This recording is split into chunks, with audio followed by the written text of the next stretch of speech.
Fait que l'idée principale de ma tournée de la traversée à travers le Canada à pied, c'était surtout pour la promotion du nouvel album qui s'en venait. Puis j'essaie de trouver une espèce de moyen plus ou moins loufoque, un affaire qu'on pourrait parler de la musique. Fait que l'idée de juste traverser le Canada à pied, c'est venu de même. J'avais traversé l'Espagne, puis quand je suis revenu, l'idée m'était arrivée de même. Fait que, surtout. C'est arrivé juste comme ça, c'est un enfer.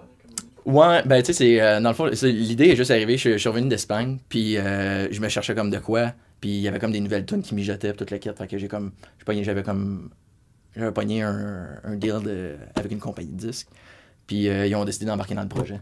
Fait que vu que j'étais pas tout seul, puis qu'ils étaient bien willing à ce que je marche le Canada à pied pour la musique, ça a juste bien à donner. T'as-tu pu composer un peu de tunes sur la route? Ouais, j'ai composé beaucoup de tunes sur la route, en fait.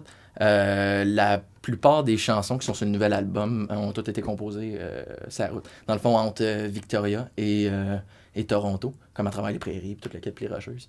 Parce que vu que j'ai fait la traversée en 2 shots, j'ai fait comme la première partie, puis après ça, j'ai été en studio avec Jean-Yves. Puis après ça, je suis retourné sur la route pour promouvoir l'album. Mais je pense, grosso modo, là, je pense que qu'est-ce que j'ai pu apporter dans tout ça, c'est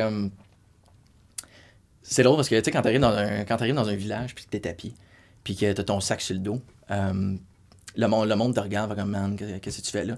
Puis finalement, le monde vient de te voir, tu parles avec eux autres, puis en échange d'une coupe d'aventure, le monde te donne une bouteille d'eau, te donne de la bouffe, te donne un lit, te donne une douche, puis il te donne des histoires en échange. Fait que, au bout de la ligne, qu'est-ce que ça apporte? Je pense que c'est un échange qui est pur à 100%, là, franchement. Là. Fait que t'arrives dans une place, puis tu rencontres des étrangers que finalement, c'est même plus des étrangers, ils deviennent purement des amis. Là. Fait que t'as été capable de partager un bout de ton quotidien avec eux autres, puis eux autres te donnent un bout de leur quotidien.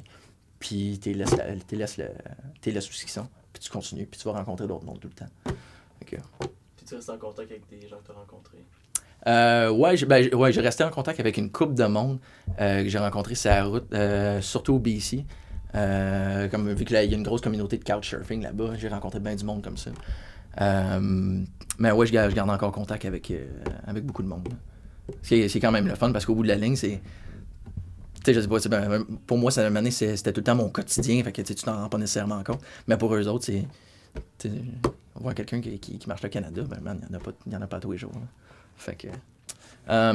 Mes plus grandes craintes que quand je suis parti, là, c'est le fait de pas être capable, arriver à une espèce de frapper ton mur, là, puis faire comme, man, je suis plus capable, faut que je revienne à la maison. Là. Je suis comme émotionnellement, physiquement, comme out of it. Là.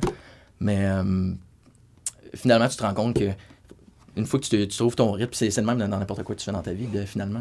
C'est une fois que tu trouves ton rythme, puis que tu te sens bien, tu t'écoutes, puis je sais pas, tu te gages un peu, là, puis tout va super bien.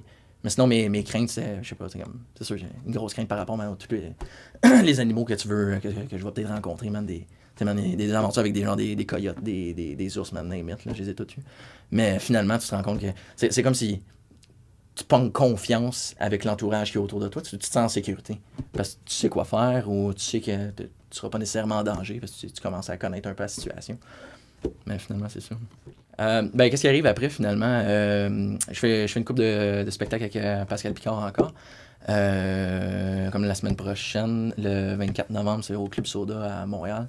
Après ça, on fait Laval au mois de décembre. Après ça, on fait comme une petite tournée en Beauce, puis on fait Victoriaville, puis en tout cas, petite partie du Québec. Puis après ça, ça va être faire des shows, promouvoir l'album, puis on travaille sur un nouveau vidéoclip qui arrive pour une toune. On verra. On compose une nouvelle tune, puis on prépare un nouveau projet pour un nouvel album. Là. De quoi de sauter, là. Fait qu'on verra. Parfait. Salut, je m'appelle Simon Walls. Vous pouvez vous procurer mon nouvel album, Klein Blue. Toutes les informations sont sur mon site internet, simonwalls.com.